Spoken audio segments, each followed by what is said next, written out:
Tuesday again. Hi, everybody. They keep coming no matter what we do. We can't make them stop. Good evening, everyone. Welcome to another Tim and Katie live stream. We never know how to start these, in case you noticed over the many installments of live streams. We usually spend this first minute here just bantering about nothing, and then eventually we move on, and thank God for the power play. You do need some guidance. We have something to talk about tonight that I think we deliberated on for a couple of days, how to go about this, because there are some things that I think are open secrets that travel influencers do in fact talk about, but just don't talk about regularly in vlogs. And then there are some things that maybe travel influencers try to sweep under the rug. And then there are some things that are kind of American travel influencer only. And we're going to try to get to as many of them as we can without going too deeply into touchy subjects. Before we start tonight, I always want to throw out our socials. We are Tim and Katie on Facebook, YouTube, and Blue Sky. We are The Real Tim and Katie on Instagram and Threads. We are timandkatie.net as a web presence where we have just recently posted our first blog in a while. We're almost always behind. We will catch up eventually. We always do for like a minute, and then we lose it again. Yeah, but we're in the process of catching up. Stops. Yeah, the thing of it is, these aren't our full-time jobs, so we're doing all of this in the little pockets of free time we have between going to bed and waking up the next morning. Truth. Which, if you think about it, is not a whole lot of free time. Yeah. Some of that we have to be sleeping. Yep. So tonight we are going to be talking about a travel subject that has been covered extensively behind closed doors, which is the things that travel influencers don't tell you. This particular slide may be a little bit hyperbolic because there are some of these things that they will say some of these things. I will say too, I will give a shout out to my man over at Walter's World, who is constantly telling you all about these things that I'm about to tell you people never say. Yeah. There are some travel influencers that are a bit more upfront and honest. And even when we're traveling, like, we try to be as upfront and honest about our experiences as possible. But there are some things that get jettisoned because they don't fit the narrative flow of the video. Yep. There are some things that we're like, if I say in the middle of this right now that this happened, it's going to make no sense and it's going to totally throw off the narrative of the vlog. So, or something not so great happens and we have to make the decision whether it's like, do we be real about this experience in the vlog or do we talk about it later? And that's kind of what the live streams are for in a way, is like we can be a little bit more upfront and we don't have to, I mean, vlogging is to some extent a facade. Like, we do put on our best faces when we're out there vlogging because we want you guys to enjoy the content and we want to tell stories. We don't want to be honest without being like Debbie Downers, so to speak. So there's stuff that it's not that we're like being dishonest. It's that there's stuff that we straight up do not say. There are some things that just don't come out in the video content. Yeah. And it's not always bad stuff. Sometimes it's just factual stuff that we have to deal with, logistical hurdles that pop up that like screw with our flow that we've planned for the day. And that's what travel is, really. Yep. There are things that are going to go wrong, and there are things that you might not be expecting that will go awry and throw obstacles in your path. And that can be frustrating. It can also be debilitating for a narrative. If you're trying to, as I say, tell a story, suddenly your story is in pieces and you have to figure out how to put it back together. And the other side of it is usually something that you could turn into a vlog, but the middle where you're sorting it all out, you don't really talk about that. Yeah. So I'm being deliberately vague. Let's get into some of the stuff that we wanted to actually hit on. And I don't know that we came up with a specific number of things. We just kind of made a list as we went of like, this is a thing that we haven't talked about. I think there's at least not a lot of people do. Maybe 10 or so. There's at least 10, yeah. but there might be more than 10. I honestly did not count. When the slides end, and if there are no questions, we will end the live. Tim and Katie! Just stop talking. And we'll be like, bye! Okay. All right. This is a particularly significant one for you, as has been the case on many different trips. It kind of happened to you last time, though. It did a little bit. Yeah. It did a little bit. But it didn't happen as bad as it normally happens. Yeah. And this has happened to us, the global us, several times. When we say your body will rebel, there are many different ways to take that, and they would all be correct. Yeah.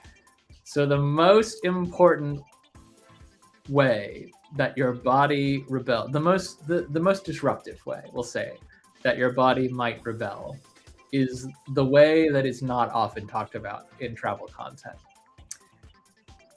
Are we going straight for the gastrointestinal I think we should just system? go straight for the Get the poop out of the way.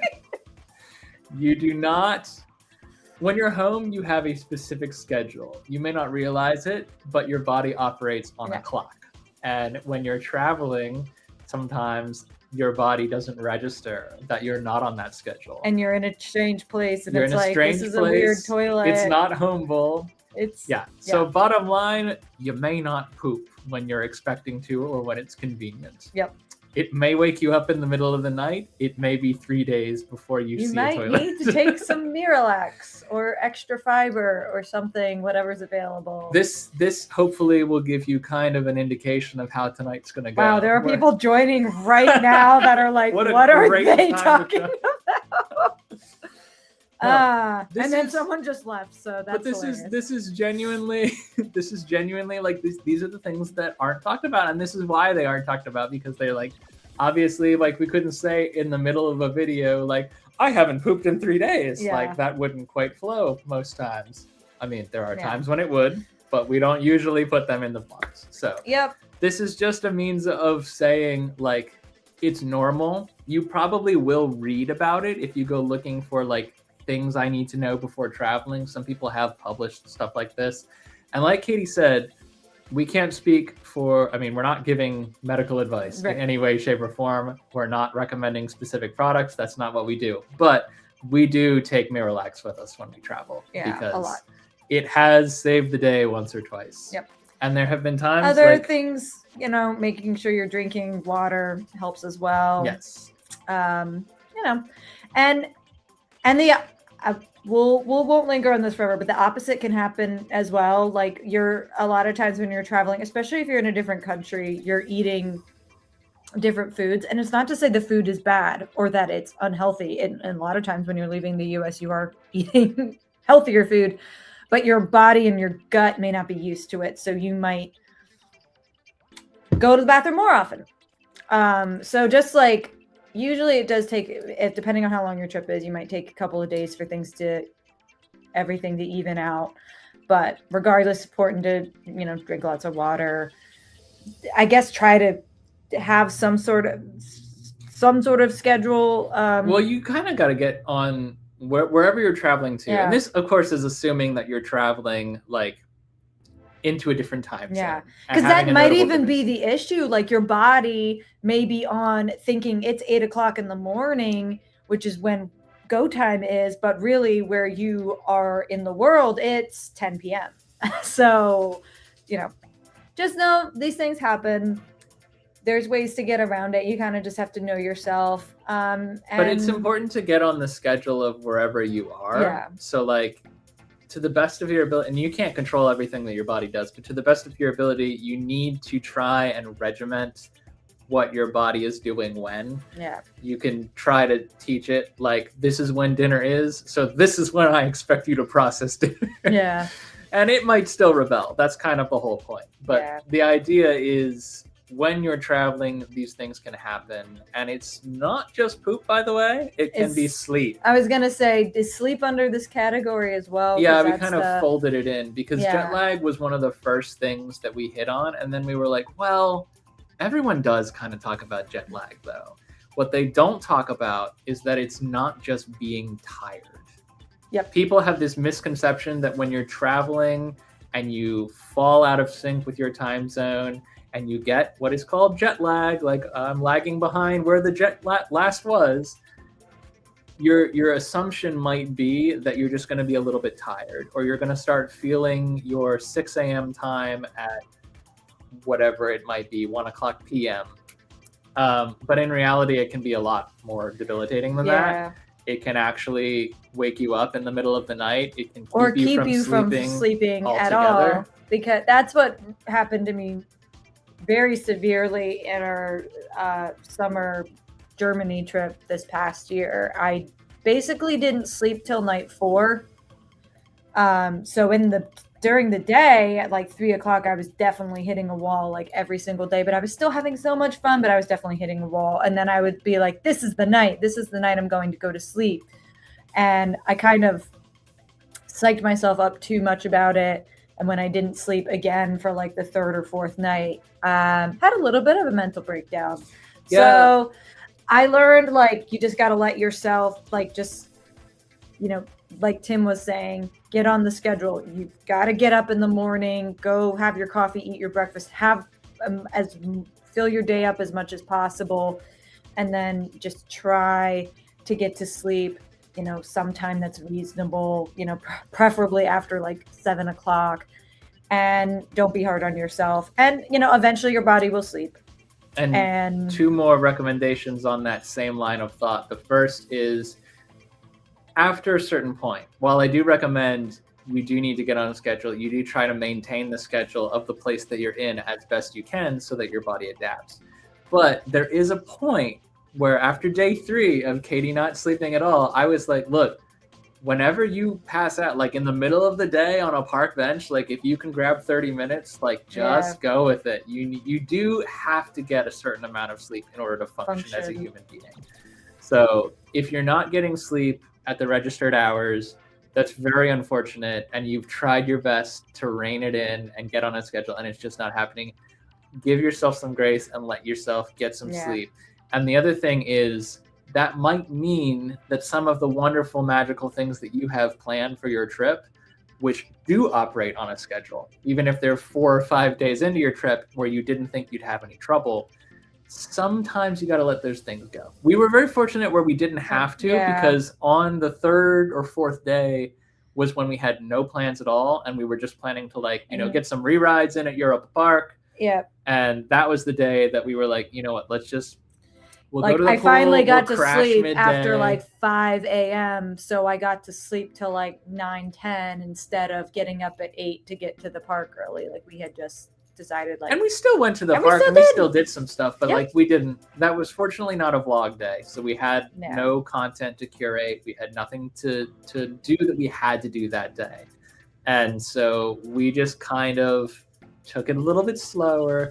And so the other thing I was going to recommend, this was my second point, is that on that sort of day, when you hit your wall and you're like, I hate that I'm in this amazing place. I hate that we have things to do today that I'm like not in the mindset to do.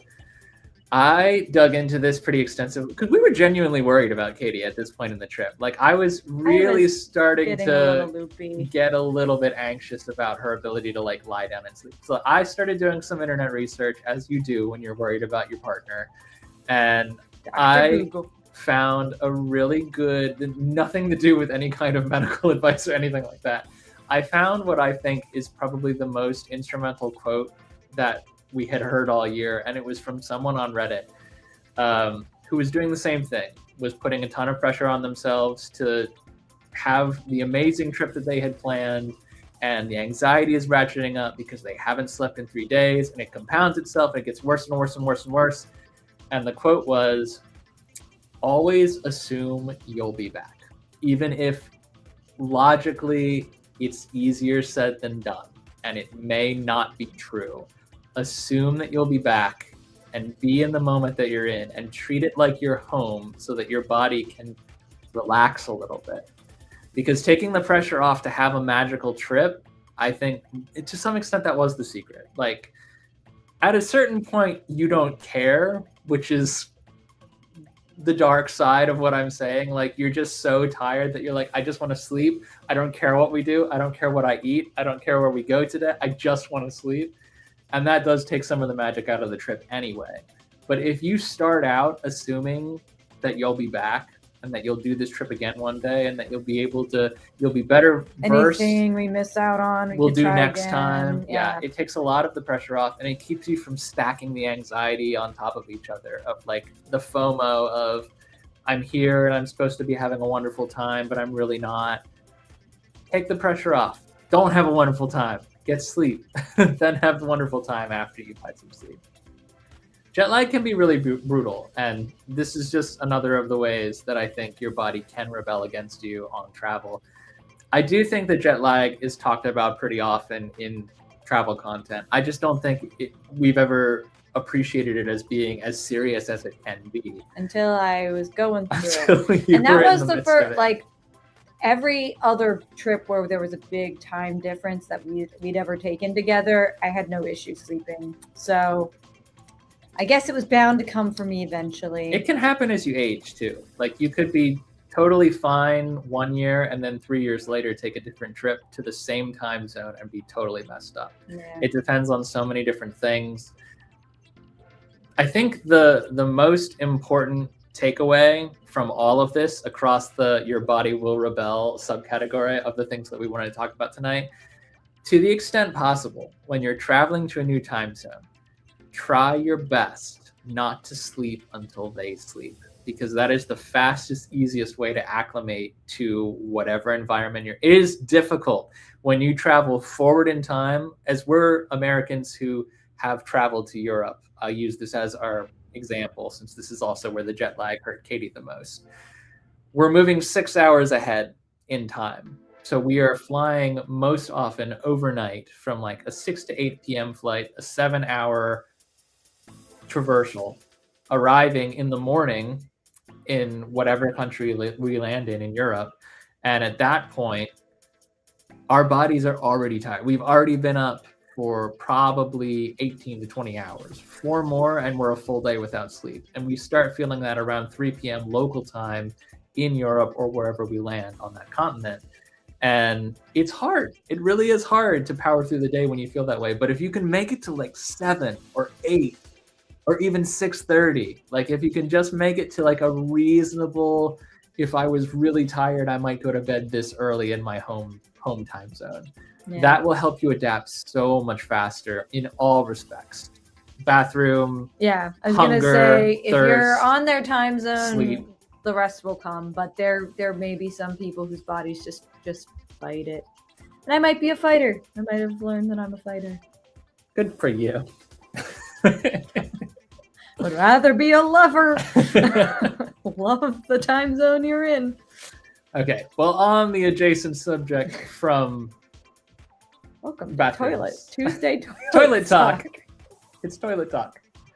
No, public restrooms can be harder to find. So, as we've discussed, a lot of our international travel experiences have been going from America to Europe. In America, public toilets are easy to come by, rarely clean, but serviceable and free. In Europe, not so much. Public restrooms are harder to find in general. Where they are often pay to play. So you do have to be prepared to invest, what was it, like €1? Sometimes like €1, 10 cents or something. Sometimes a little less, sometimes a little more, yeah. But like in general, you can't count on being able to find public restrooms in public spaces all the time. It depends on where, it depends on the country, it depends on the cultural norm. When you do, sometimes you have to have some form of payment ready, and that's perfectly acceptable in those countries as well. It might just be one of those culture shock scenarios where if you're not prepared for it, you might not see it coming. Now, I do feel like travel influencers do talk about this in some content somewhere, but a lot of them, particularly if you're into short form travel content, most of them are not going to talk about like, this is the bathroom in Germany, or this is where I found a public restroom in Greece. Like, a lot of the time, they're just doing like the glamour shots and the popular tourist destinations where you can probably assume that they're going to have some form of public restroom available with plumbing that actually works.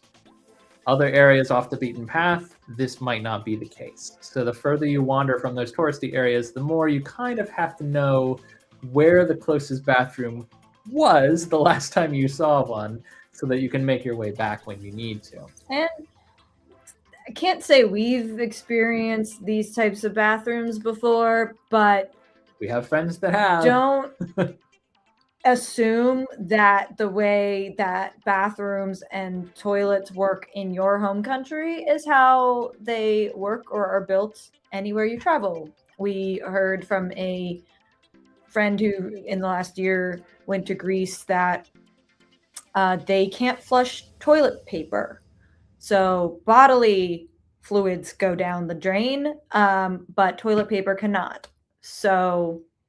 And that's not all of Greece, by the way. That was in like specific areas. I think one of the islands. Specific regions of Greece, yeah. It's commonly known that the waste baskets are full of actual waste. Yep. And that I did not know. It's not commonly known over here. So like these are the kinds of things that like you really do need to do a little bit of research before you blanket for everything we're going to go over tonight. We're going to give you our best tips and our best, insider recommendations or approaches to these different things.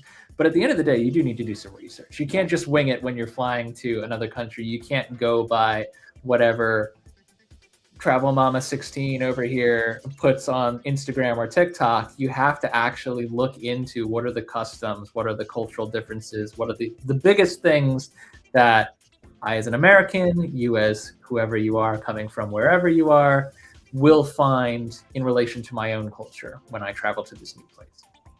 So this is just another of those things. Yep. Speaking of Travel Mama 16, I hope that's not a real person because I might be just like... Just keep changing the number every time you say it so that you're not always calling them out. It sounded like such a travel handle. Okay, influencer photos are bogus. What we mean by this, and this is for our own content as well, just so you know. You mean our thumbnails are 100% real all the time? Our thumbnails are pretty real. But the thing of it is, what I was gonna say is that when we take a photo with nobody in it, when we're at Efteling, for example, as we're posting that vlog series right now, and we stand in front of the castle and we take a picture with ideal lighting, guess what? I've got the light in my hand and I'm blinding Katie with it. Yeah. Also, we took about 400 photos. Each one before the one you saw had people in it walking in the background, pushing a stroller, throwing something in the trash can. You have to sit and wait for like 25, 30 minutes in the same spot with the same stupid look on your face to get a picture that looks like the ones you see on social media. Hey, John! John! What's I heard up? we'll be seeing you soon. Sooner than you might think. Yeah.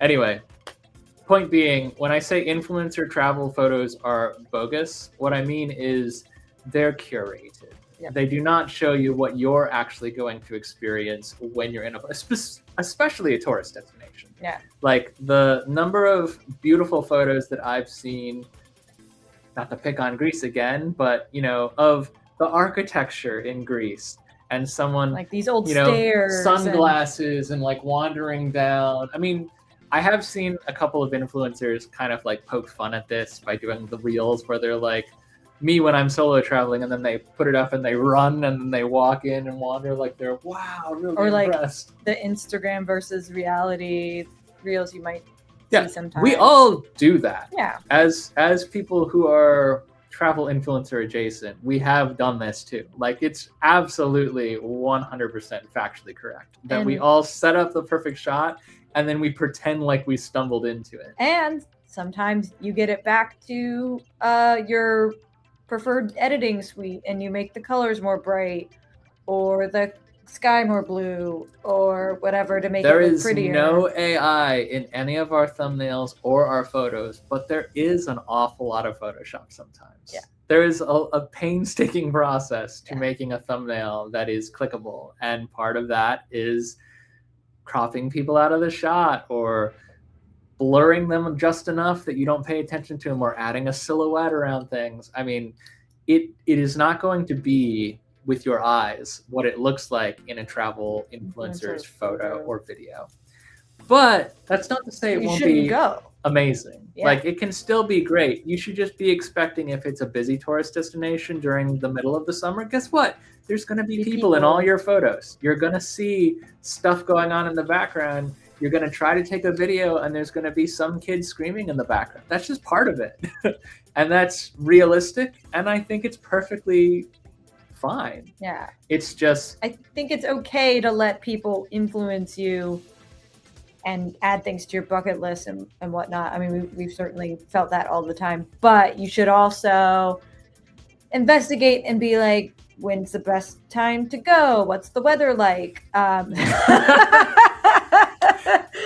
Sometimes I can't think of any time that's ever happened, John. I don't know what you're talking about. All of our interviews are completely off the cuff and never rehearsed, and we've certainly never forgotten to take the lens cap off or whatever it was. It's the lens cap on an Osmo. I don't know, what was it? We literally, I didn't hit the record button. Oh, okay. Well, that's better. Which is the digital equivalent of not having the lens cap.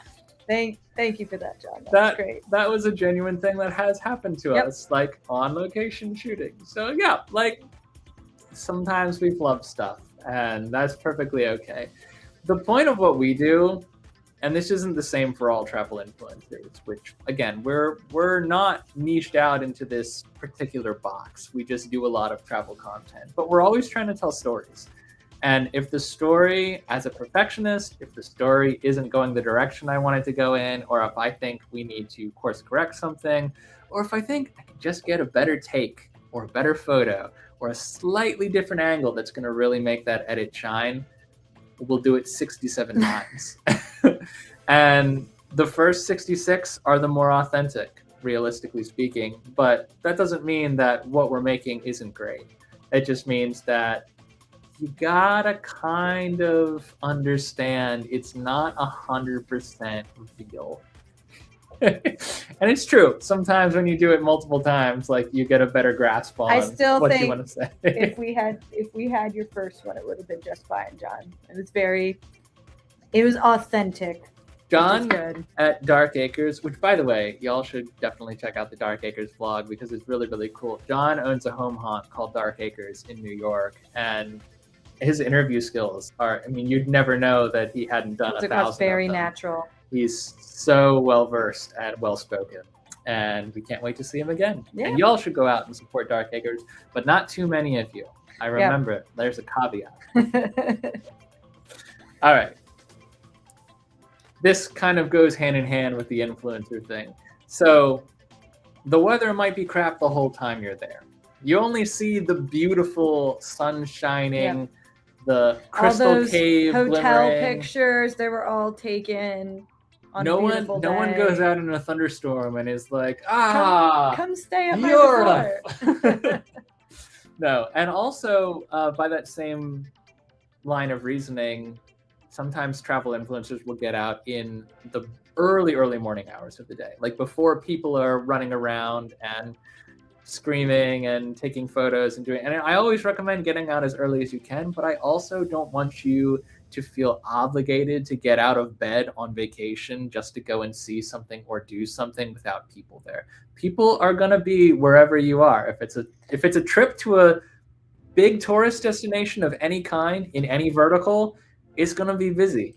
There are slower times, but anywhere you go, people live there and are just doing their normal thing too. So you can't be mad about it. People just trying to get to work, get to school, whatever. People live there.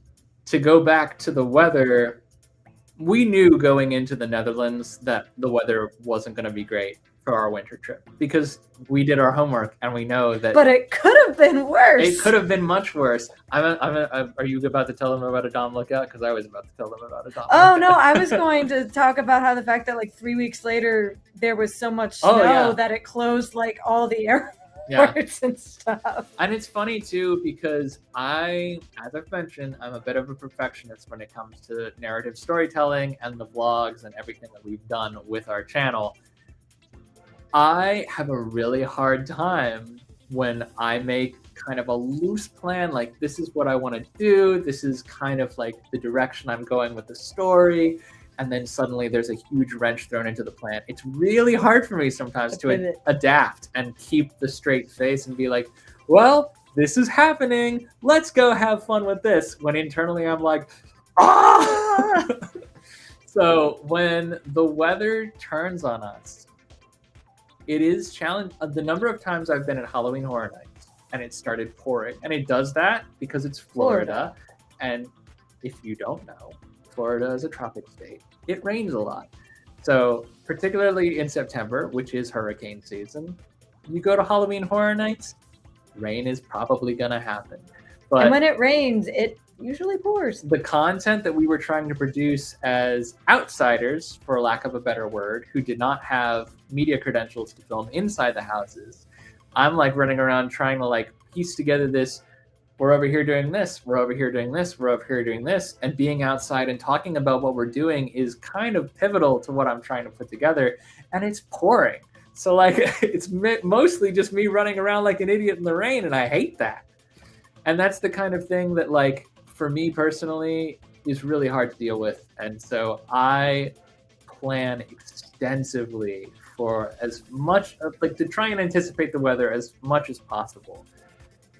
Bottom line, we did plenty of homework on what the Dutch winters are like. We knew it was going to be raining. We knew it was going to be misting. We knew it was going to be windy and cold. We were ready for all of that. And that was part of our vlog series. The more you see of this Dutch travel series we started releasing last week and will continue releasing for a couple more weeks, the more you'll see like the weather is not always favorable. It was very cold some days. It was very misty and wintry other days. But to your point, 3 weeks after we went, snow hit the Netherlands like it has almost never hit the Netherlands before. The entire country shut down. Cars and trains and buses were not running. The airport shut down flights. Bikes are slipping.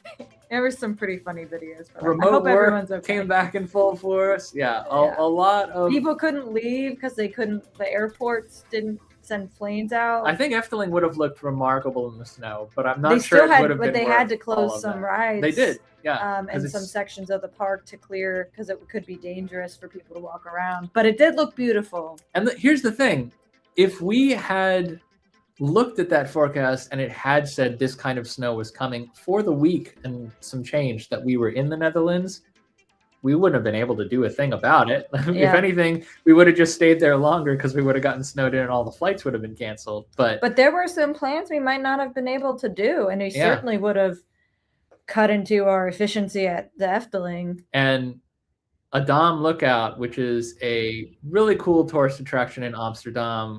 We spent one day there, and to tell you the truth, we booked that day less than a week before we actually arrived in the Netherlands, trying to figure out, well, this would be the best day for us to do this. This would be the best day for us to do that. One of the days, the runner-up day that we almost booked a Dom Lookout for, the weather was, there was this massive thick fog overlaying all of Amsterdam. And a Dom Lookout, as the name might imply, is a tall tower with a swing out the top. And the whole thing about a Dom Lookout is the lookout part. It's the view. So we were driving to our destination that day and we were seeing a Dom Lookout.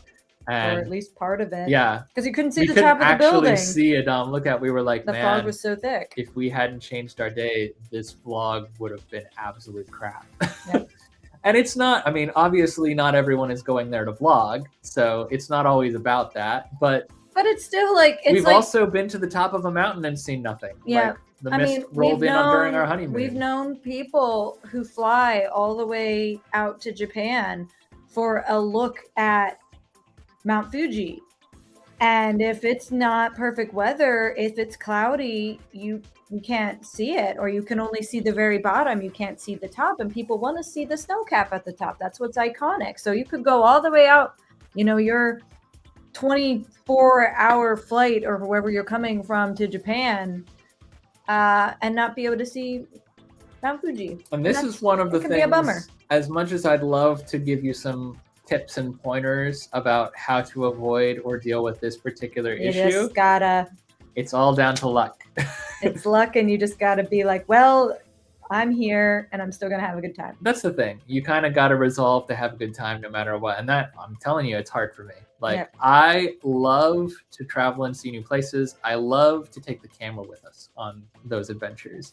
And that's how we have all the travel content that we have. It's not so much because we aspire to be travel content creators. It's just because we like to tell the stories about the places we're in. It's devastating when you come up against when everything is looking so good and you're really excited. And then, like Katie said, the cloud rolls in front of Mount Fuji and you never actually see the famous historic mountain. And I mean, we had that historic, like, not once in a lifetime, but probably maybe once in a decade storm hit Hawaii. When we were there. You lost 2 days of water park. Yep, we lost 2 days of water park. We had to move around some things, and It's still one of my favorite trips, though. It was still a great trip, but it was still like kind of a bummer, and we had to wait for them to clear everything. Not as much of a bummer as the people who were scheduled to arrive at that same resort and got hit by some of the worst turbulence that Hawaiian Airlines has ever seen. So that was also a problem. In that sense, we were very, very lucky. You could have done much worse. And then not long after that, I think the same year, were those horrible fires as well. Hawaii got hit pretty hard. That was a rough time. That particular period. So yeah, you got to put your patient pants on and just be ready for anything. Make sure you have appropriate footwear. And I really would say, like, no matter where you're going, a rain jacket or ponchos or something is probably a good idea. Just because you never know. I mean, we spent a week in Southern California with sunshine every day, and we've been there where it rained every day, and we're like, am I in Florida or am I in Anaheim? At the very least, I would say pack an umbrella or be prepared to purchase one at a higher rate. Yeah. That would be my biggest tip when it comes to weather. But there's some things you just can't control. Yeah. And weather is one of them. So I think also Katie's point of, like, just resolve to have the best trip you can no matter what. Because your travel influencer buddy, your favorite channel may have posted an absolute gorgeous video from this destination, and that's what you want to relive, and weather has taken that, and you just got to roll with it. You do what you do with what you got. Yeah. You can't do anything about what you don't. No. Next. Restaurants may close early. This is pretty straightforward. Yeah. We're expecting, and this is not, by the way, a lot of what we've been talking about is like when you're traveling to another country. This is true of other countries that might not keep the same time schedule as the country that you currently reside in. It's also true of your home country. When we went out to, I think it was Cape Charles, Virginia, which is a small, not uber touristy beach town, but has a little bit of a tourist season. Most of the shops are small shops, mom and pop owned, and they close at like 7. The whole town shuts down around like 7:30 or 8 o'clock. And coming from where we come from, that's sometimes when we get hungry for dinner, which is a huge bummer. When you're rolling up and down the streets, you're like, I really wanted to try that Italian place we saw on Main. You drive up, and not only is that Italian place closed, the coffee shop next to it is closed, the pancake shop across the street is closed, and the hotel you were planning to book is also closed. Yeah. These things can happen, and this is another reason why you got to do a little bit of research in advance. You can't just go by, I saw this amazing restaurant on TikTok or this awesome cat cafe or whatever else, and I really wanted to work it into my trip. I think I can hit it on my way back from this place going to this place. Sometimes, places independently owned have their own hours. We've rolled up on places and been like, oh my gosh, it's Tuesday. They're closed. This is their day off. Yeah. So you just don't know. So just make sure if it's something you really want to do, make sure they're going to be open or their hours are going to be what you need them to be for your schedule. I don't want to say like always plan every minute of your trips, because some people aren't like that. Some people just want to, go and vibe. Just know that this is stuff, especially if you aren't a neurotic planner like we sometimes are. Just, but I think prepared. There's a very friendly gap between being neurotic and planning every minute of the day and completely winging it. And I think you need to live in that gap for a lot of the things we're talking about today. Like just doing a little bit of research will set you apart from most people who have only seen the reel on Instagram or the TikTok that inspired them to visit. Not saying those things are bad. I love watching them too. We all do. They're eye-catching. That's why we make bucket lists, and that's why we travel to places. But the experience that we have there is almost always going to be different from the experience that was shot by curated content creators. Yep. Speaking of, this is a big one. And this is one that I want to highlight. One of the creator friends that we made along the way, Danielle Doherty, I think it's Doherty. I might be butchering it. She's done Instagram, she's done a little bit of YouTube, and I actually started watching her long form vlogs and she kind of shifted into short form, which is harder for us to keep up with. So I regret to say that I have not been keeping up as well as I could have, but she is very, very precise about exactly how to use airline points. And to be fair, a lot of the time she is using points that were accumulated during work travel and rebalancing them against vacation travel that she would like to have. The master of miles and credit card points, all this stuff. Like it is impressive when she's like, I flew to Japan and it cost me this much out of pocket. $12. It was like I flew first class to Japan for $12. Like those kind of videos are the ones that I like watch, and I swear I try to pay attention to like and I take notes. And here's the reality: we're never gonna get those kinds of deals, and you're most likely not unless either. If you've got like a black card from your work and you are if you are traveling as part of your work, you're just not going to accumulate the miles. It's not impossible. Otherwise, there wouldn't be people that could do it and make videos about it. But it's very, very difficult to reach that level of accreditation, of mileage accrued, of different credit cards stacked against each other, and not drive yourself into mind-boggling debt, which is the whole reason that you'd want to use the points or the miles anyway. Right. So I think that a lot of times travel influencers, because travel is their job, they're traveling so often, they are able to broker these deals and get this mileage. Sometimes, not always, but sometimes they are actually gifted things by the airlines. And usually they disclose it when they are. Right. But most of the time, they've just done enough travel over a long period of time that they are starting to accumulate these miles that they can use in very They're calculated all in ways. the highest, level of their, Delta flight points or whatever. We love to travel. If we could do it every week, we would, but we can't. I did just dump. I mean, United, we've traveled United, I think, for 3 different international long haul flights. The going and coming, so round trip, so a total of 6 per person. And we only just now got enough points to use on a domestic flight that's 2 hours long. Yeah. It takes a lot, miles, I guess. It takes a long time to accumulate the kind of mileage that's actually going to get you into first class or Polaris or whatever the heck it's called, and have you be uber comfortable with fancy meals on an overnight flight to the Emirates or to Australia, like wherever you're gonna go, and not Yeah. just, you know, like a quick zip down to New York from DC. Yeah. As much as I would love to experience those things, realistically, that's never going to happen for us. We travel a lot, but we don't travel often enough, and we don't travel for work. We Yeah. work out of our home base in Baltimore, pretty much.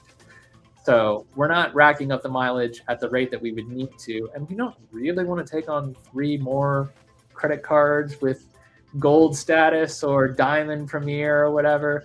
If you ever see us in the United Lounge, it's because we bought our way in for $40 a head that day. And that's probably the only time we'll ever be. Not special.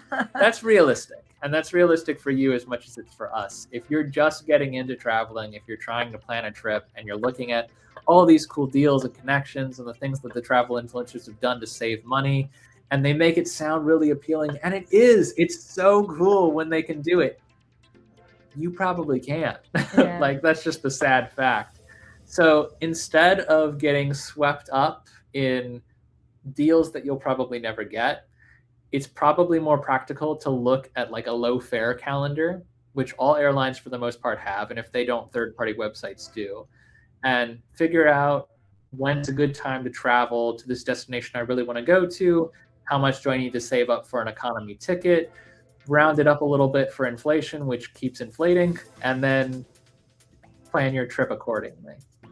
Yep. Just set realistic expectations, and you won't And be as by all disappointed. means, if you can splurge for the business or the first class, Oh yeah, love that for you.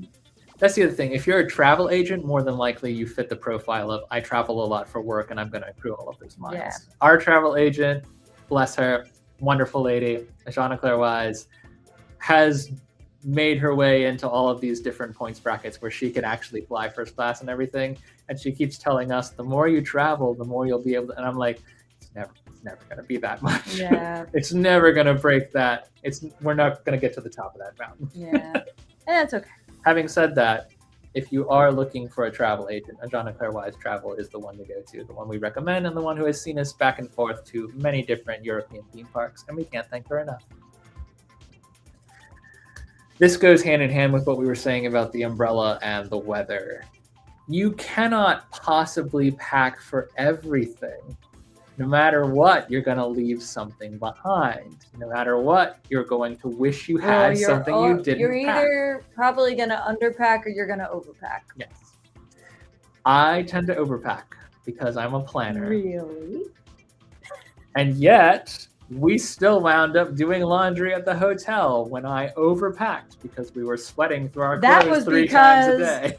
Back to the weather, it was 98 degrees in Germany and we couldn't stop sweating. It was so hot. And did we I was- not do laundry in spite of the weather? Or did we do laundry proving my point that the weather and packing go hand in hand and you can't pack for everything? Laundry, but I still brought home clean clothes. Yeah, because we did laundry. We No, went I through mean clothes I all of never your- touched because I liked wearing. That's ridiculous and unprovable. I think one of the things I was going to recommend on this point is actually, since you are either going to overpack or underpack, you can do one of 2 things.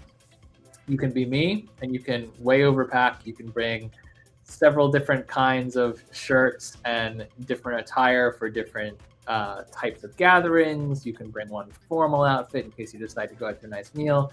You probably, at that point, will bring some clothes home that you never wear. You could also bring less, fit in a smaller bag, possibly be charged less by your airline if you're going further away, and plan to do laundry. Most travel influencers that we follow, I happen to know, bring a very small bag and do laundry. Yeah, because then they got to do their True Earth segment. Name dropping. Not sponsored. No, it's This portion of today's live stream. It's common, not just for that one YouTuber we were thinking of, but also for other YouTubers to take a day off from content creation and run to the laundromat and just empty their whole suitcase into a washer dryer combination, get it done, and that's their day. If you don't want that to be your day, you can overpack, or you can purchase clothes while you're there if you feel like splurging, but it is often a splurge, particularly when you go to big tourist destinations where you pick up I went to, I don't know, Berlin, and all I got was this silly T-shirt or whatever. Yeah, you'll find a lot of those no matter where you go in the world. But that's just about it as far as this point goes. I mean, we meant to bring a huge umbrella to Efteling that was actually Efteling branded. We bought it the last time. I got it home, but I don't remember how, and it was too big for my suitcase, so I didn't bring it. Yeah. But honestly, I know we've talked about the weather already. That particular trip, we were so lucky because we brought out the umbrellas like 3 times, and each time, by the time they were like set up, it was like, it's really not raining anymore. It was more just mist. This goes for shorter trips too. You know, if you're only going from, I won't tell you where, but I will tell you that a lot of our travel this year is domestic as planned right now. And there are some areas that we know are going to be rainy one day, cold the next day, and sunny the next day. And so we do have to bring a couple different kinds of clothes. The plan almost always is to rewear things. So when we pack a set amount of clothes, we're like, I hope we can rewear this. I hope I don't get something on these pants because I'm going to have to rewear these at dinner 2 days from now. And guess what? When you go to Germany and it's 98 degrees and you're in a theme park all day and there's not enough shade, you're going to sweat through all your clothes and you're going to have to do laundry anyway. Yep. But when you're going to a short-term destination somewhere that is within your home country, it can still happen. You can bring 3 shirts knowing that you're going to be there for 3 days, and you might sweat through the shirt the first day. You might spill something on the shirt the first day. You're either going to overpack or underpack. That is the way of the world. So choose your evil. Choose your adventure. Choose what you can live with, and then move on and when then things go make your around. bed and lie in it. All right, I have to be a little bit careful with this one. When I say perceptions may vary widely, I am talking about everyone. I think that when you're traveling from, let's say, Europe to Australia, or from Australia to Africa, any place where you go from one place that you're familiar with all the cultural norms to a new place where you're unfamiliar with the cultural norms, perceptions of you as a person and as the culture you bring with you may vary widely. However, I think we have to address the elephant in the room. So I want to speak to the American people in the audience right now as well. As a country, as a brand, we're taking a bit of a hit right now. And public perception of Americans as a whole, realistically abroad, not great. Even before the current events that I'm not going to dive into because we're not a political channel and this is not what we want to be. But even before the current events that have made us significantly less popular, people had different perceptions of Americans. And the things that I've heard over and over again as we've traveled, or as we have discussed with people that we've met on our travels, is Americans are loud. Americans aren't rude all the time, but they are always loud. Sometimes Americans can be rude. Sometimes Americans can be...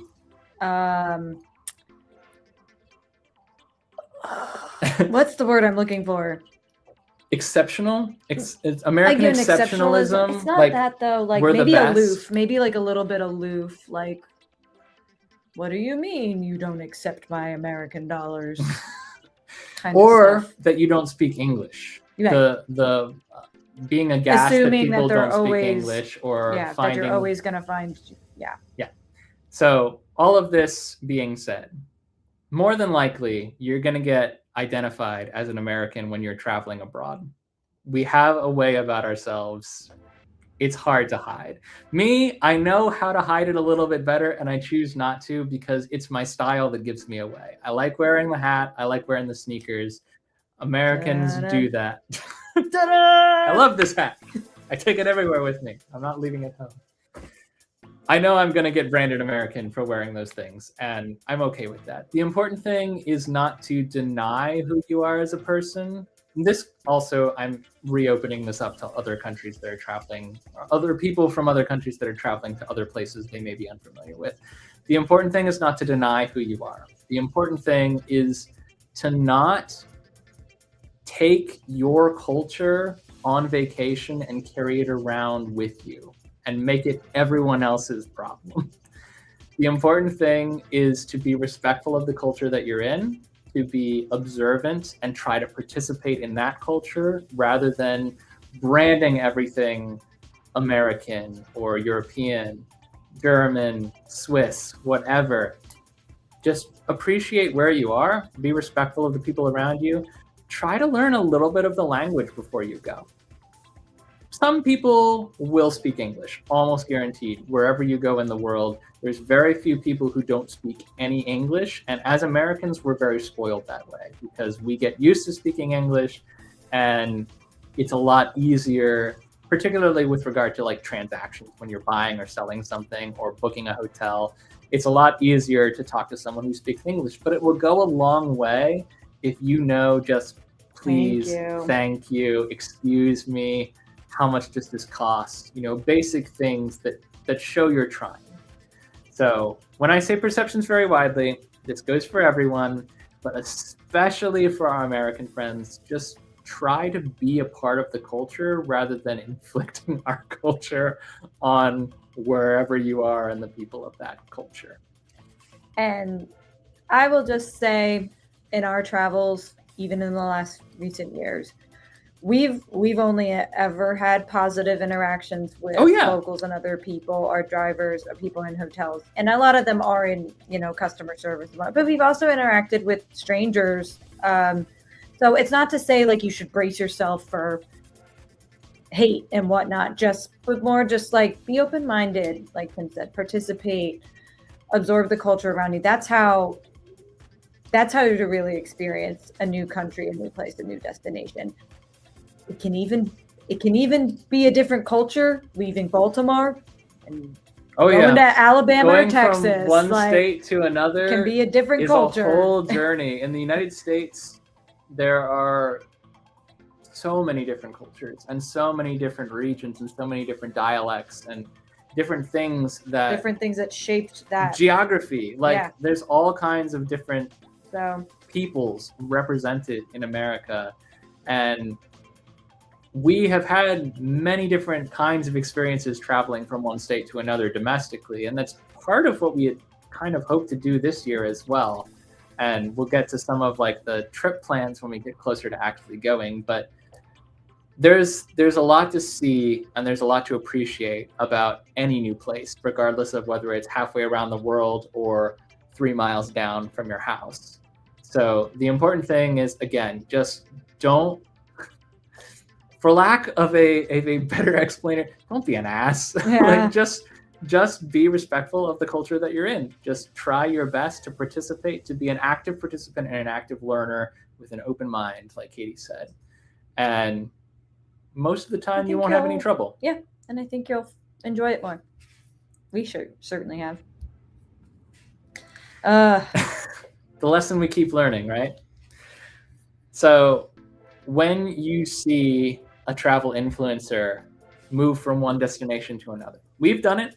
We've seen a lot of other people do it. You'll see bits and pieces, little snippets from time to time of the hotel that we move to, or the hotel that someone is coming from, or the road on the way. And the reason we document those things is because by the time we get there, we're so burnt out that we don't have any energy left to go out and do like a formal vlog. So we're like, this is the best we can do for the hotel room. We really want to show it off because it's really cool, but we're also exhausted and we are going to knock out and we're not going to have any fun today. There have been times when we have changed hotels and literally gone down the street. But here's the kicker. You might have a head cold, or you might have gone 8 straight days doing 8 miles a day and then have to change hotels and move all of your stuff and pack up all your stuff. It's exhausting. Travel days are not vacation days. They are, at least in our culture, they are days you have to put in as PTO and forfeit so that you can get to the destination you actually want to spend your vacation. I do feel like vacation like for some people, like vacation starts when they sign out of work and they don't have to be back. Mentally, that is true. Mentally, yes. Physically, no. And then you get on the plane or you drive to the airport. It's like, is it really started yet? No, it really doesn't feel like it starts until you're like having your first like drink or food in your new destination. And maybe that's the same day, or maybe it's breakfast the next day or whatnot. It really doesn't feel like, to me, like the vacation that started. Because yeah, it's a traveling, planes, trains, automobiles. It's exhausting. Even if you're not, flying the plane or driving the car, it's a lot. So you won't feel rested on those days. And when you're leaving your really cool destination, that travel day certainly doesn't feel like vacation. And we never vlogged that. We only recently started vlogging like going to a destination, and that's because of two things. One, the vlog keeps us awake. And two, the excitement when you're going somewhere is somewhat palpable. Whereas when you're coming back from somewhere, it's like, no. Well, this is fun. I got to go to work on Monday. I'm super enthused about that. Or I got my typical cold coming back. Yay. That, we'll get to that. Oh, yeah, right. But these are things that figure into your energy level, and they do take a toll. Especially if you aren't traveling, in luxury. Maybe if you are sitting in the Polaris cabin, you do feel like vacation has started. When you're in economy and the person behind you is kicking your seat and there's a child screaming and your headphones won't work, it doesn't quite feel like vacation. One day we will fly first class, and it will literally be one day. Like it will literally be that one day. We'll go there in first class and then come back in economy. That will be the vlog. Or we could reward ourselves by flying first class home, but then we'd have to vlog it, and that would be a whole other thing. Nah. Anyway, exhausting. Okay. Just when you're looking at places that travel influencers have been, remember that it took them sometimes as many as 3 consecutive travel days to get there, and that they were exhausted before they even started. So they probably took a day off, at least, to get that energy level back before they could go out and hit the ground running. And you need to plan for the same thing. If you're going to go out and take beautiful pictures, if you're going to get up early and try to avoid the people, more power to you. I'm happy for you if you can do that. But you may also need to take a pause and get some rest before you can hit the ground running. Our friends who did go to Japan that Katie was referencing earlier did mention that they made a very regimented schedule. Like from the second their flights arrived, they needed to get on this train, they needed to go to this place, they needed to do this thing. They tried to do a lot in about 12 to 14 days in Japan. And Japan, there's a lot to do. So I don't blame them for over planning. But by day 2, they were like, we're dying. We are literally dying. And I don't want that for you and your vacation any more than I want it for my vacation. So give yourself a little bit of padding, especially around the travel days, because you will need it. If it's taking a lot to get you to your destination. If your vacation is 2 hours going to the beach, then great. But if we don't always take our own advice, but this is the advice I would give you if you want to have a better vacation and worry less about curating content. Cultural norms vary on public smoking. We've talked about this before. We have. It's not like, I think we've talked about it, especially on the live stream before. It's just not a lot in the vlogs specifically. It also, despite the fact that we talk about it occasionally, I feel like it's not really talked about by a lot of other travel vloggers. Hey, it's 2 tickets! Uh-oh, I didn't name drop you guys. I told the story about Mount Fuji, how you can like fly all the way over there, and if it's not a good weather day, you can't even see it. So I thought about you guys. If you guys do want to check out their Japan trip, which they did an awesome job covering despite all of the obstacles, it's a lot of fun to watch. But there for you to watch. They are still there, and you can go check them out. 2 tickets to adventure, Chad and Vanessa. Dear friends. Literally, did I not just say? Anyway. Smoking. Yeah. Okay. So We've really only experienced this in like, well, I guess for me, like France, Germany, the Netherlands. I don't recall what smoking was like in Ireland and Scotland when I I've went. been to Ireland and England, and I feel like it wasn't as pronounced. But then I was again, a kid, so I don't know. I also was a kid, and I was mostly sticking to very like highly populated, dense tourist areas where they may have had different regulations. So in the U.S., and I believe this is federal law because I think all this maybe it's state by state, but basically, smoking is not allowed pretty much anywhere indoors publicly. You can't smoke in your workplace, inside, in restaurants, bars, a lot of apartments and condos and whatnot are non-smoking. Hotel rooms, non-smoking. So that's what kind of like what we're used to.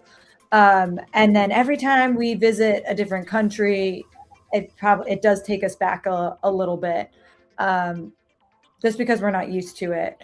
I do think that's probably one public health thing that the U.S. may be doing right. There's a bunch of others we're not, but that's one that the U.S. may be doing. There's more wrong than right about our public health system, but this one we could debate on. But when you go, like some things that kind of takes us off guard, like I remember when we went to the Bell Rock, there was a lounge that was a smoking lounge. Now the door stayed closed and whatnot, but that was an inside area, and I was like, dang, it looks cool in there. Like I kind of want to go and check it out, but I don't want to breathe it.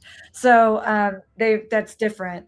You can also, like, people are smoking out on like restaurant patios and stuff a lot more often than in the US. A lot of our theme parks like Disney and Universal have technically gone, I believe, smoke free, which means you're not allowed to smoke inside the park at all. Some other places like Busch Gardens and some of the like Cedar Fair parks are like smoking areas are specific. And that's kind of how it was like at the Efteling. They had smoking areas. Mm-hmm. In Amsterdam on that Netherlands trip, and I don't think we cover this in our vlog either for the same reasons that most people don't. But when we shifted from the Efteling to Amsterdam, where the streets are anybody's game, there's a lot more public smoking. And I mean public smoking of nicotine products and other products that technically were not legal to smoke publicly.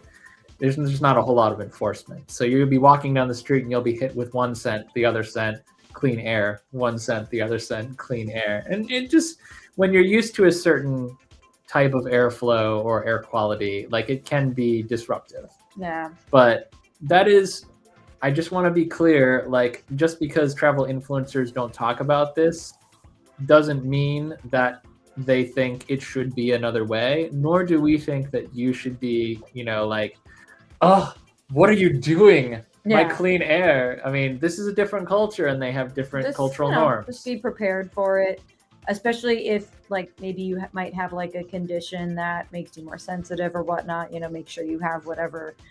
I have asthma. It's not usually a problem, but I carry an inhaler because you never know. Exactly. So just be be prepared. Just like you carry an umbrella in case it rains.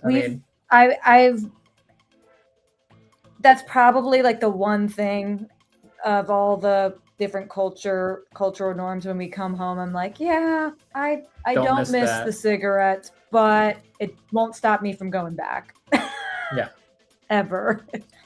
And who knows, like, as certain generations get older, I think I've heard statistics that smoking in a lot of European countries is going down. Like the young people aren't really picking it up now. Maybe they're vaping or whatnot. I was going to say vaping is on the rise, which is happening here. But the vaping scent is just not. I don't know. I still think it's still messing up your lungs, but I don't think it's me. It doesn't bother me as much in the air as much as like a.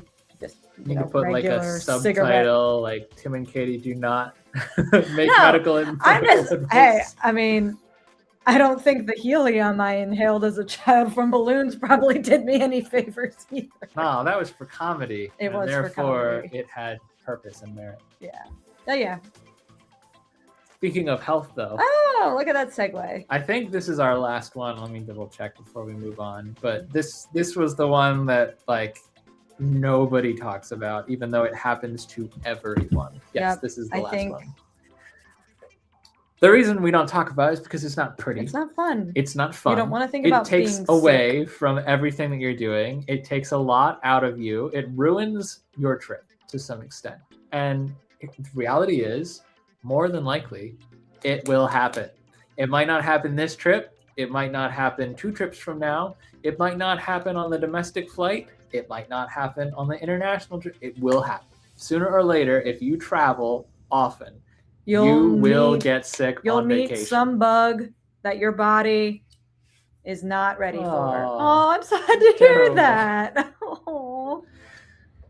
I get sick often, and not because what irritates me is like pre-COVID, my immune system was like a tank. I swear, I used to get sick all the time, and then I feel like I built up some resistance by traveling more, eating a little bit better, and exercising more, drinking more water.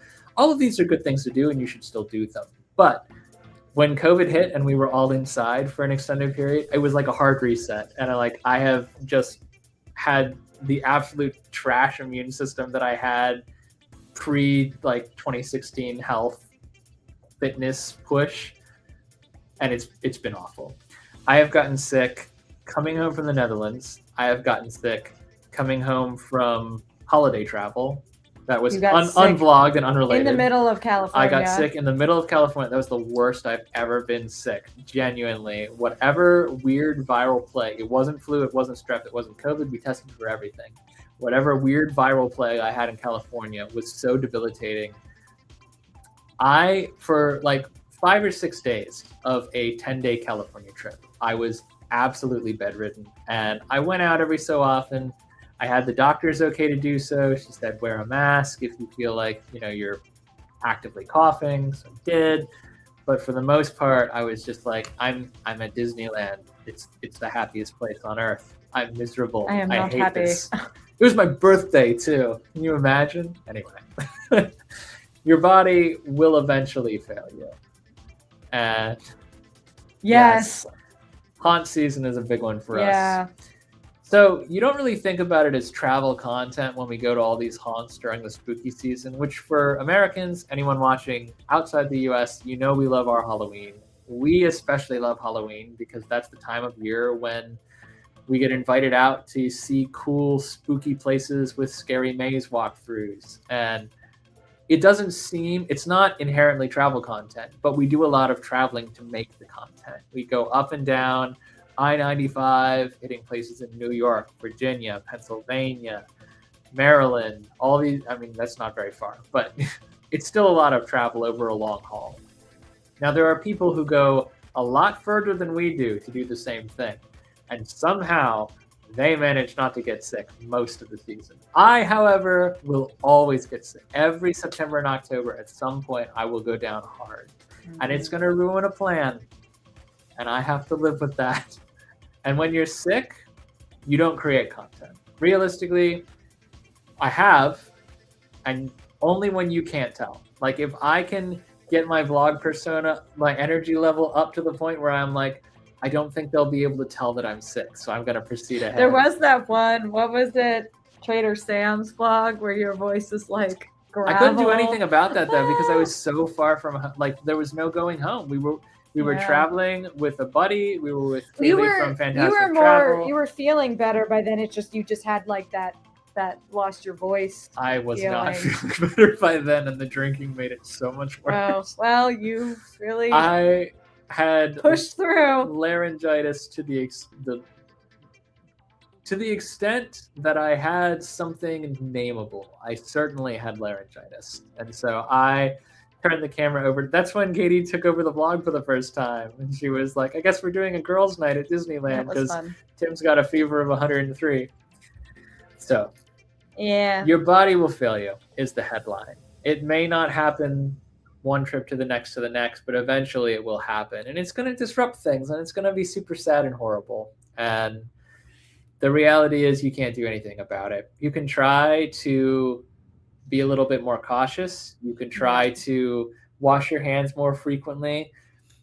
I'm not telling anyone that you should or shouldn't do certain things certain ways, but at this point in my life, I'm almost always wearing a mask when we're traveling on airplanes for long periods of time, just because we do the like circulated air, I feel like vitamin C boosts before we go. Emergencies of the airborne. Something to feel like you're doing something. Yeah, some of it is like cosmetic more than anything. Like you just feel like you're putting a band-aid on something, which is better than leaving it hanging open. But realistically, a lot of it doesn't do much, and all you can do is hope that you're not going to come into contact with someone who's got the flu. And sometimes you will anyway, and that's that. Anyway. But I mean, there's nothing that ruins a trip like sickness. And we all know someone who has gotten sick on vacation. So I've gotten sick on many different vacations, and I can tell you it sucks. And there's nothing that anyone can say that's going to make it better. But what you can do is you can bolster your immune system as best as possible by doing the little things, washing your hands, trying not to get too close to people in lines or in queues. Boost your immune system however you can. Drink a lot of water, especially when you're in transit. Yeah. And still sometimes things can go wrong. Trying to sleep when you can. Yeah. This is stuff that travel people don't cover because it's not fun. It's not fun to talk about. It's not fun to happen. And as I say, if we vlog when ill, we are healthy to the point that you can no longer tell that we're ill. Yeah. And by the way, I'm not saying like we'd go out with a fever of 103 and like, cough on people. That's not us. But if we are feeling like we are almost over the hump, or we are not quite into the thick of it, and we're not yet contagious, and we're not actively coughing or inconveniencing other people, and we still want to do something, sometimes we will go out and do something. But more often than not, we will just not get to know that hotel or we won't vlog it better. And it'll be a good story to tell on the other side. That's the upside, is that you can always, the California head cold within our friend group is the stuff of legend. We talk about it all the time. It's like, hey, remember that time that we were at Disneyland for Tim's birthday? But that's like, and Tim couldn't enjoy anything. Yeah. And then Kaylee and I caught it like on the way home, and we were miserable for like that week. It was bad. Yeah. It was real bad. Woo. I don't think anything since I've had the flu and I've had COVID. And that was the worst. California cold was the worst.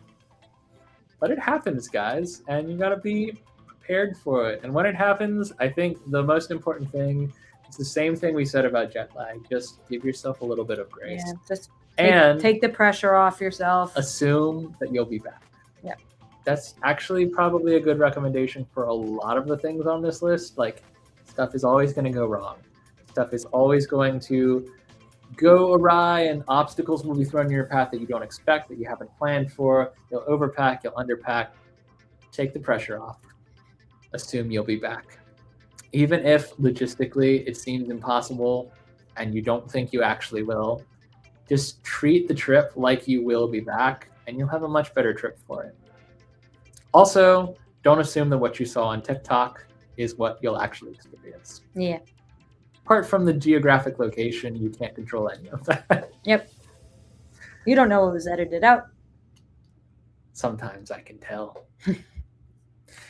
All right, y'all. We're going to wrap it up. Creator Spotlight this week. We just found this Efteling employee, apparently very popular on TikTok. We don't have TikTok, so we can neither confirm nor deny. But on Instagram, she was recommended to us. Most of her videos are in English, but I like that she throws in a little Dutch every once in a while so we can pick up new words.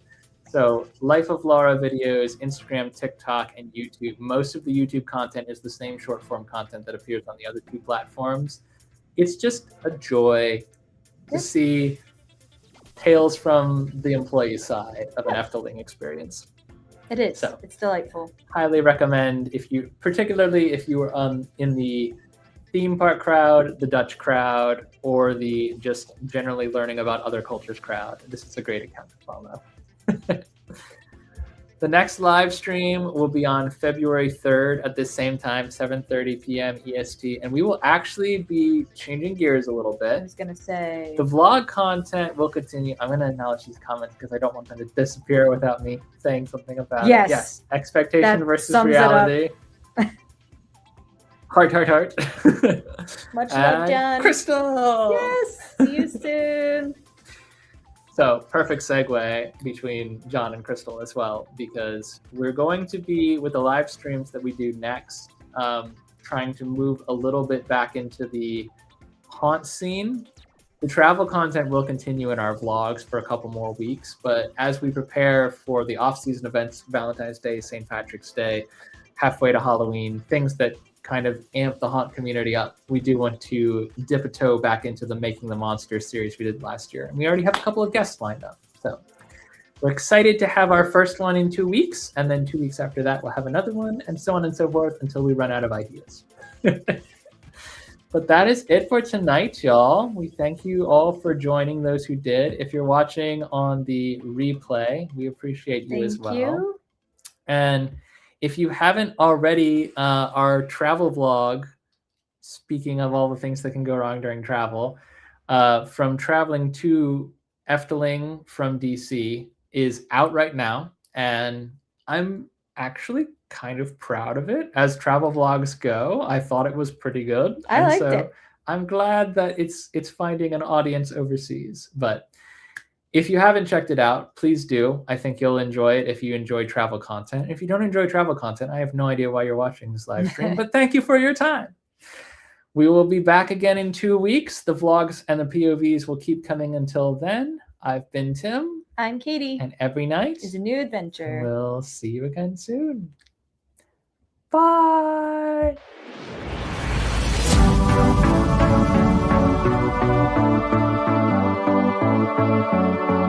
Thank you.